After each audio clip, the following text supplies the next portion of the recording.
soir. La sortie de la crise institutionnelle relève de la responsabilité de ceux qui l'ont engagée. C'est le point de vue du Palika qui s'est exprimé ce matin après son assemblée générale extraordinaire de samedi dernier. La crise donc, mais aussi la manifestation du 2 avril autour du drapeau, le fonctionnement du FLNKS, la réélection du bureau du Congrès. Tour d'horizon avec Paul Néaoutine, un entretien en longueur, tant il est vrai que le président du Palika ne s'exprime pas souvent dans les médias. Un entretien réalisé par Charlotte Rich et José Solia.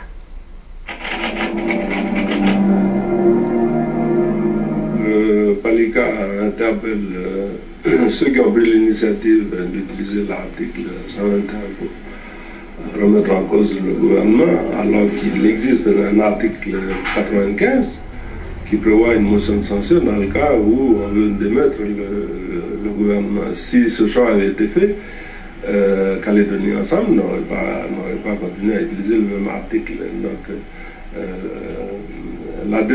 ce qui apparaît aujourd'hui comme une déstabilisation des institutions résulte du choix qui a été fait. Alors que l'accord de Nouméa a prévu donc deux articles distincts pour des objets différents. Donc voilà, donc nous ce qu'on dit simplement c'est qu'il revient à ceux qui ont initié cette situation en pleine connaissance de cause, de nous dire comment ils comptent nous sortir de cette situation. Le Palika dit simplement que s'il n'y a pas de solution dans le cadre légal ou institutionnel, les textes existants, le plus simple c'est de nous renvoyer devant l'électorat. Ce n'était pas notre choix, mais on voit mal la situation aujourd'hui se stabiliser, sauf à ce que les initiateurs nous disent comment. La liste FLNKS qui a initié cette péripétie, mais aussi les alliés de l'entente FLNKS, puisqu'il est bien clair qu'ils votent à chaque fois dans le même sens, que l'alliance RUMP Avenir Ensemble LMD. Donc les uns et les autres, les uns voulaient changer des membres du gouvernement en utilisant la démission totale d'une liste, et les autres ont réclamé le renversement de Gomez. Il y a bien une marche pour le drapeau commun, mais il y a maintenant une contre-manifestation.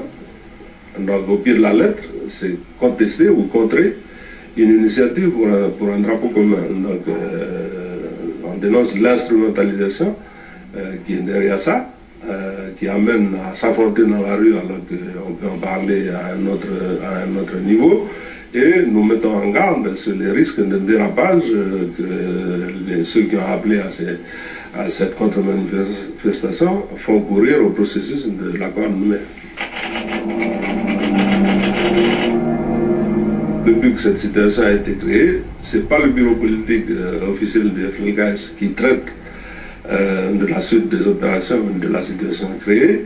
C'est un conseil politique initié par les membres de la liste FLNKS et auquel conseil est associé le Parti travailliste. Ce qui amène certains à penser qu'il y a un contournement du bureau politique du FLNKS. Il ne suffit pas d'être indépendantiste pour qu'une vote. On vote pour un programme et précisément dans ce cas de figure, c'est la contrepartie au fait que l'entente FLNKS a voté Harold Martin pour le gouvernement.